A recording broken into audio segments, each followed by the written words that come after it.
अस्सलाम वालेकुम नाजरीन, इस वक्त मेरे साथ मौजूद हैं आरिफ बदरापुर। ये कांग्रेस के कारपोरेटर हैं वार्ड नंबर 53 से। आइए इनसे चंद अहम मौज़ूआत पर गुफ्तगू करते हैं। सबसे पहले आपका इस्तकबाल करते हैं हमारे स्टूडियो के अंदर। तो ईदगाह मैदान का जो मामला है फिर से सुर्खियों में आ चुका है। ये मामला जो है कई सालों से, कई दहाइयों से चल रहा है। चूँकि आप कारपोरेटर हैं, आपके बारे में सुना भी गया कि आपकी कुछ उसके ऊपर अलग राय है, तो इसकी पूरी तफसीलात जो है हम चाहते हैं कि अवाम तक पहुँचें। तो हम चाहते हैं कि ईदगाह मैदान को जो मामला फिर से सुर्खियों में आया है उसकी तफसीलात आप मुख्तसर अंदाज में पेश करें। अस्सलाम वालेकुम रहमतुल्लाहि व बरकातहू। आज तकरीबन 5-6 महीने हो गए हमारी बॉडी फार्म होके, एक भी डेवलपमेंट का काम नहीं हुआ। जब से बॉडी फार्म हुई है दूसरे में या पूरा ओवरऑल कारपोरेशन? नहीं, ओवरऑल कारपोरेशन की बात कर रहा हूँ मैं। अच्छा, मेरा वार्ड मैं ऐसी उम्मीद लेके गया था, समझ। लेकिन कारपोरेशन के अंदर जाने के बाद हर वार्ड में भी अलग अलग मसले हैं। मैं जैसे आया था, जैसी नीयत थी, ऐसे नए कारपोरेटर बहुत सारे हैं। वो लोग भी यही अपने जहन में रख के अपना मकसद रख के आए थे। हम लोगों ने भी बहुत सारी, कांग्रेस हो या बीजेपी के नए नए कारपोरेटर हजरत जो हैं, सब लोग हमारे ख्यालात एक जैसे थे। अच्छा, अचानक दूसरे महीने में, बॉडी फार्म होने के दूसरे महीने में ईदगाह का इशू शुरू हुआ गणेश उत्सव के लिए। ये हम लोग परेशान हो गए, क्या भाई ये हम नए कारपोरेटर लोग वो दिखाने लगे ईदगाह में गणेश उत्सव को इजाज़त देना बोल के एप्लीकेशंस आने लगे। जनरल बॉडी में अचानक एक टॉपिक लाने वाले थे, हमें इंफॉर्मेशन मिले ऐसा होने वाला है। तो इस चीज़ में हम लोगों को ज़्यादा मालूमात भी नहीं थी, हम लोग नए से थे। तो हम लोगों ने हमारे अंजुमन सदर से रब्ता कायम किया। हम चारों पांचों कारपोरेटर, मुस्लिम कारपोरेटर बैठ के इंडस गिरी साहब की सदारत में एक मीटिंग करें हमें अभी जनरल बॉडी आने से पहले, ये क्या मामला है। तब उन्होंने तफसीर बताई और हम सारे कारपोरेटर मिल के सदर साहब के, इसके हमारे कारपोरेशन कमिश्नर के पास गए। ये जनरल बॉडी में इशू मत लाइए, ये ऐसा है। तो कारपोरेशन कमिश्नर साहब ने अपने लॉ ऑफिसर को बुलाया, उनकी हमारी डिस्कशन हुई। कारपोरेशन के कमिश्नर साहब का कहना था कि आप लोगों को हमने 2 टाइम वक्त नमाज पढ़ने का लाइसेंस दिया है, उसके बाद कारपोरेशन में जो चाहे हम कर सकते हैं, उनका कहना ऐसा था। अच्छा। हमारी उनकी गुफ्तगू भी, हम बोले 2 साल आप हमें नमाज पढ़ने के देने के बाद फिर आप दूसरों को देने का राइट्स कहाँ है। तो वो लोग नहीं माने, वो नहीं हम दे सकते हैं ऐसा बोले। बोलने के बाद हम लोग अब क्या रास्ता क्या है हमारे पास कर बोले के बाद वहाँ डिसीजन हुआ, नहीं हम कोर्ट को जाएंगे बोल के। तो सोनूर साहब कोर्ट को मैं जाता हूँ करके कोर्ट को चले गए। अच्छा, हाई कोर्ट को पिटीशन डालता हूँ मैं बोल के कोर्ट को चले गए। दूसरे दिन जनरल बॉडी थी, जनरल बॉडी में इशू आया, मेजॉरिटी थी, हंगामा करते तो भी वो पास कर लेते। कमेटी बना रहे थे, कोर्ट को गए, कोर्ट से डायरेक्शन आएगा बोले हैं, खामोश रहने के लिए कहा गया था। किसकी जानिब से? यही हमारे लीडरों की तरफ से थोड़ा नरमी से रहने के लिए कहा गया था। और कोर्ट में से हमें भी एक उम्मीद थी कोर्ट से कुछ अच्छी राहत भरी खबर आएगी। तो कमेटी, मेयर ने कमेटी फॉर्म की, खामोश रहे हम लोग। फॉर्म होने के बाद कोर्ट में मामला शुरू हुआ। वो उसी दौरान बेंगलुरु के ईदगाह का मामला चला था। वो लोग भी सुप्रीम कोर्ट तक गए थे। उसी दिन हमारा मामला हाई कोर्ट में चला था। हाई कोर्ट में जो मेयर ने कमेटी बनाई थी, मेयर ने जो आदेश दिया था उसको रद्द किया गया। अच्छा, रातों रात कमिश्नर साहब से पूछा गया क्या आप इसकी परमिशन देंगे। कमिश्नर साहब ने परमिशन दी। अच्छा। और गणेश उत्सव को गणेश उत्सव मनाने के लिए इजाज़त दी गई। अब कोर्ट का फैसला आने के बाद हम लोग ज़्यादा कुछ बोल नहीं सकते थे। उससे पहले ऐसा नहीं लगता आपको कि कांग्रेस हो या फिर अंजुमन हो या फिर हमारे जो कायदीन हैं उनकी जानिब से पहल होनी चाहिए थी, उनकी जानिब से प्रॉपर एक मनसूबाबंदी होनी चाहिए थी? कहाँ कुछ गलतियाँ रह गई आपकी नज़र में? कहाँ कुछ गलतियाँ रह गई मतलब देखिए, पहली बात तो किसी ने ख्वाब ख्याल में नहीं सोचा था कि ऐसा मामला आएगा अचानक जी। और कायदीन हैं जो लीडरान हैं उन्हें भी कुछ खबर नहीं थी। 2 या 3 दिन पहले ये खबर मिली कि ऐसा होने वाला है, तो जनरल बॉडी से 2-3 दिन पहले मीटिंग हुई, 2-4 घंटे इस मामले में लीडर कांग्रेस के लीडरों से बातचीत हुई, अंजुमन के लीडरों से बातचीत हुई। सब लोगों का मशवरा ये था कि कोर्ट में स्टे मिल जाता। अच्छा, ये पूरे इस स्टोरी के अंदर कांग्रेस अगर चाहती तो शायद और कुछ जोर डाल सकती थी, तो क्या आपको ऐसा नहीं लगता कि कांग्रेस की जानिब से बहुत जोर डाले हम? एमएलए प्रसाद अब्बैया ने क्या कुछ किया इस मामले के अंदर? देखिए, अल्ताफ अब्दुल डीसीसी प्रेसिडेंट है जी, उन्होंने जब हमने उन्हें याद किया वो आए। अच्छा। बरोबर हमारे साथ शरीक हुए। बरोबर इंडस गिरी साहब को जब हमने बुलाया, इंडस गिरी साहब अपने घर से कारपोरेशन ऑफिस तक आए। फिर ये भी सुनने में आया कि श्रीनिवास मानी भी जो इस मामले में इन्वॉल्व थे। नहीं, वो देखिए, वो जनरल बॉडी के दिन वो लोग आए थे, मेयर के पास गए थे। सुनने में ये आया है जो आप बोल रहे हैं, मेयर के पास ये लोग गए थे। अल्ताफ अब्दुल माने साहब, अब्बैया साहब, मेयर से गुफ्तगू की इन लोगों ने। हमें मना किया गया था वहाँ पे आने के लिए। मेयर ने, ये लोगों का कहना है, अब्बैया साहब का, मेयर ने ये मुतालिक परमिशन पूछ रहे हैं, मुतालिक ऐसा कर रहे हैं। 1-2-3 दिन लग जाता मामला। एक कमेटी बनाएंगे, कमेटी बना के अगली बार जीबी में इसको कंफर्मेशन देने का रहता।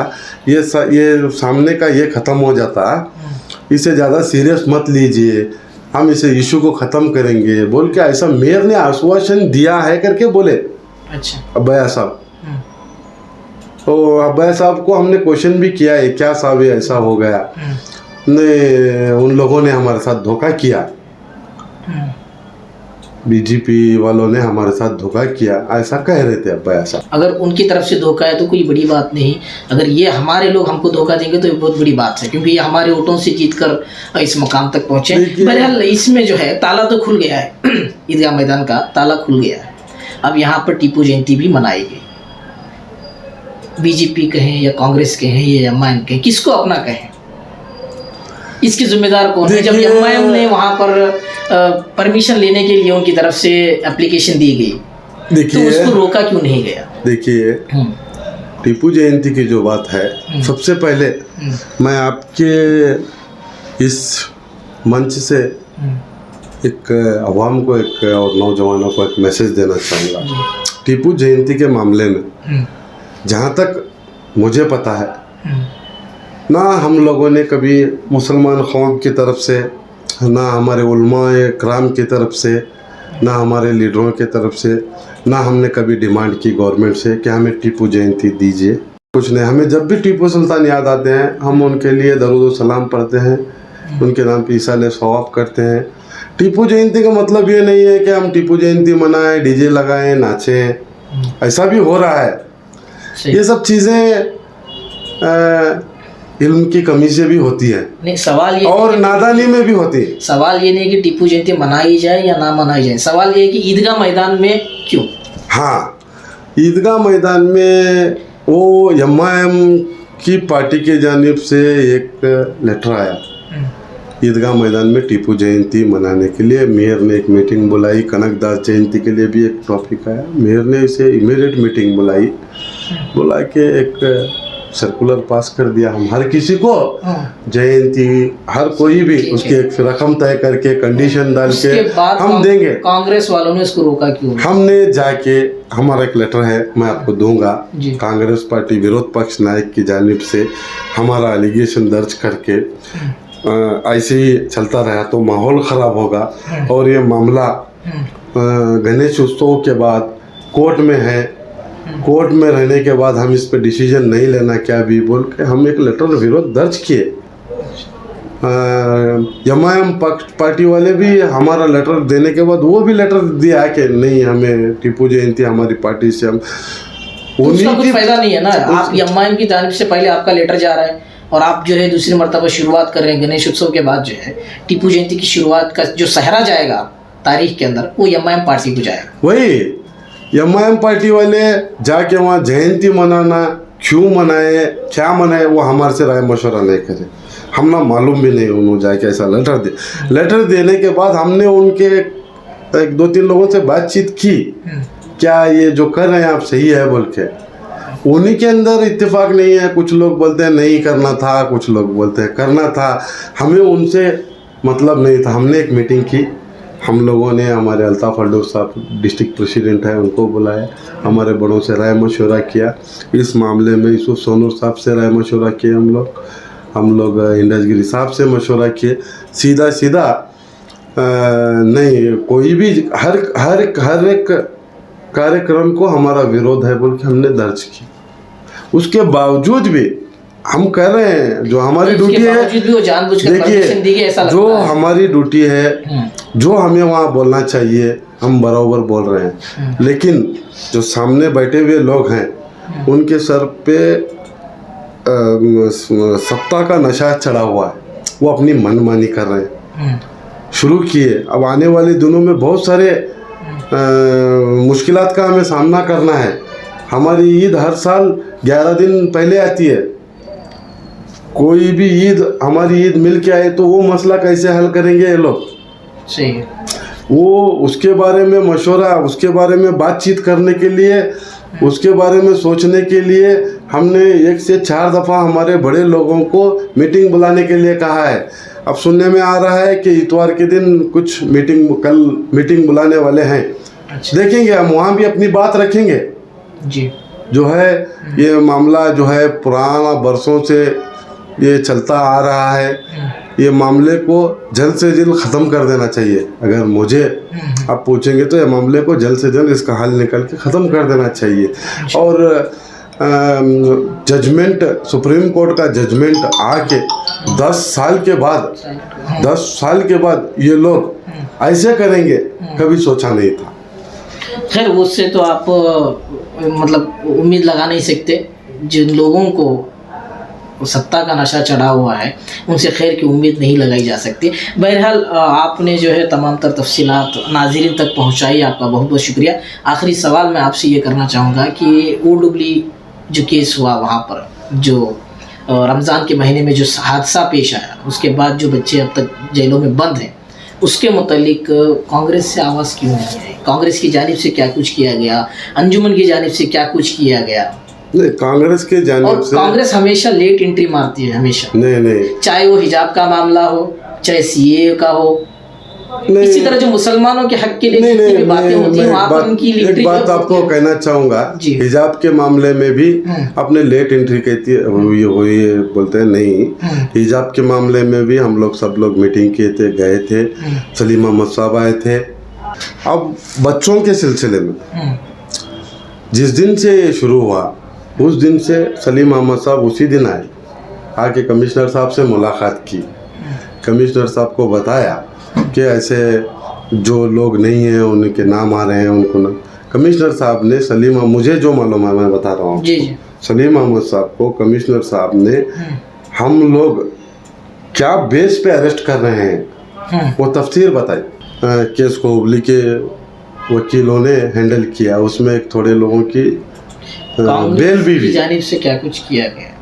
एमएलए प्रसाद अब्बैया की जानिब से इनके मुतालिक अब तक शायद कोई स्टेटमेंट नहीं आया।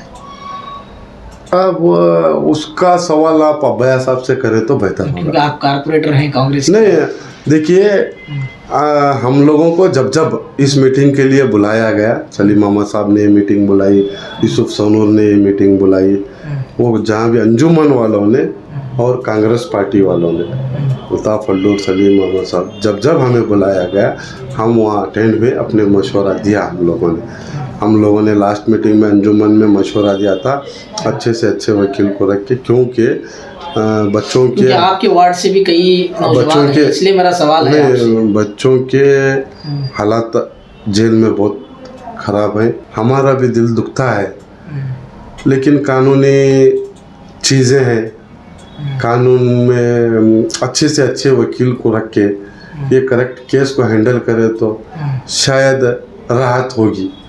क्या आपको ये नहीं लगता कि ये जो बच्चे अंदर हैं उनके लिए जो कानूनी कार्रवाई की जा रही है वो बहुत ही स्लो हो रही है? हालांकि जब ये आप देखते हैं वक्फ बोर्ड के साथ जो लड़ाई जारी है उसके अंदर तो बहुत फास्ट है अंजुमन इस्लाम, दूसरे ही दिन जो है पहुंच जाते हैं कोर्ट, हाई कोर्ट पहुंच जाते हैं, तीसरे ही दिन ऑर्डर ला लेते हैं, फिर सुप्रीम कोर्ट भी पहुंचते हैं। तो क्या ये मतलब ये जो जोर लगाया जा रहा है यहाँ पर, ये अपनी जो तवानी, अपना जो खर्च वक्फ बोर्ड के खिलाफ जो है जंग में इस्तेमाल किया जा रहा है, क्यों ना वो तवानी, वो ताकत, वो मेहनत इन बच्चों को रिहा कराने में हो सकती थी? नहीं, ये तो आपकी बात नहीं, मैं ये बात से आपकी बात से मैं सहमत हूँ। बहुत ज़्यादा वक्फ बोर्ड का जो ऑर्डर आया, ऑर्डर आने के बाद सोनूर साहब को वक्फ बोर्ड के अंडर दे देना चाहिए था अंजुमन को। क्या कर वो हिसाब किताब होता था, हिसाब किताब के बाद इलेक्शन होता था। तो कानून के दायरे में इलेक्शन होना क्या गलत नहीं है। वो मामले को सुप्रीम कोर्ट तक यूसुफ सोनूर साहब क्यों गए, आप सोनूर साहब से पूछिए। आपकी क्या राय है? जी नहीं, ये तो राय मेरी ये गलत है जी। यहाँ ये केस क्यों डिले नहीं हुआ, क्यों डिले हुआ, मैं उससे वो मामले में मुझे मैं किसी को इल्ज़ाम नहीं दूंगा क्योंकि कानूनी मामला है। उस मामले में उतना फास्ट आप अंजुमन के मामले में उतना फास्ट आप सुप्रीम कोर्ट तक रोजाना कई वालिदैन के फोन्स आते हैं, रोजाना इनका यही सवाल होता है कि हमारे बच्चे कब आए। नहीं, ये तो बिल्कुल सही है, वालिदैन हमें भी सवाल करते हैं। सुप्रीम कोर्ट तक मैंने कहा नहीं अभी, सुप्रीम कोर्ट तक इतनी जल्दी सोनूर साहब पहुंच जाते हैं, वो बात कहीं ना कहीं हमें भी खटकती है जी। बच्चों के मामले में क्यों नहीं इतनी ऐसी कोशिश? बच्चों के मामले में ऐसी कोशिश, अब ये सवाल का जवाब सोनूर साहब भी आपको देंगे। जी ठीक है, बेहतर है। बहुत बहुत शुक्रिया आरिफ बदरापुर साहब। ईदगाह मैदान के मुतालिक जो तजुर्बा रहा है आपका, आपने जो है नाज़रीन तक पहुंचाया। आखिर में क्या कुछ पैगाम देना चाहेंगे अवाम के नाम, नौजवानों के नाम आप? मैं अवाम को ये पैगाम देना चाहूँगा कि आजकल का जो दौर चला है जी, बहुत ही नाजुक दौर है। इलेक्शन के मामलात हैं, स्टेट का एमएलए का इलेक्शन भी है, अंजुमन का इलेक्शन भी है। मैं आपको ये कहना चाहूँगा, कोई भी हमारा लीडर जो भी कह रहा है वो ज़रूरी नहीं है कि वो सच है। अवाम को इसकी तहकीक करनी चाहिए, उसके बाद इन्वॉल्व होना चाहिए कोई भी मामले में। आज का दौर ऐसा है, अफवाहों का बाज़ार फुल गर्म है, छोटी छोटी बात पे अफवाहें उठाई जाती है। हाई कोर्ट में कोई फैसला हुआ था, यहाँ आके उसे अलग तरीके से पेश करता है, पेड़े खिलाता है, मिठाइयाँ बांटी जाती, मामला ही कुछ और रहता। अभी देखिए आप ही अंजुमन के मामले में देखिए, सामने है, लोगों में अफवाह क्या उठाई, वक्फ बोर्ड वाले आके ताला मारे, लेकिन मामला क्या है वो मामला तो सदर साहब, आप कोर्ट को जाने के बाद कोर्ट से ऑर्डर हुआ वक्फ बोर्ड को चार्ज लेने के लिए, ताला तो वक्फ बोर्ड ने नहीं लगाया। ताला तो बिल्कुल वक्फ बोर्ड ने लगाया। आप अमेंडमेंट के लिए कोर्ट गए, कोर्ट से वहाँ वक्फ बोर्ड को इंटरफेयर किया गया, कोर्ट ने वक्फ बोर्ड को इंटरफेयर किया, तो वक्फ बोर्ड आके अपने अंडर अंजुमन का चार्ज अपने अंडर लेके आगे की कार्रवाई शुरू होती तो आज तक ख़त्म भी हो गई होती। क्या हम यही करते रहेंगे ऐसे नाजुक दौर में, हम यही करते रहेंगे या कुछ हमारे कौम की तरक्की के बारे में भी सोचेंगे? बहरहाल आपका ये मैसेज है कि कौम की तरक्की को जो है पेश नज़र रखा जाए। हाँ, मैं यही कहना चाहूँगा, अवाम को हर एक चीज़ की तहकीक करे। जी जी, बहुत बहुत शुक्रिया आरिफ बदरापुर साहब, जिनका आखिरी मैसेज ये था कि आप तहकीक करें, अफवाहों पर ध्यान ना दें। बहुत बहुत शुक्रिया। अस्सलाम वालेकुम।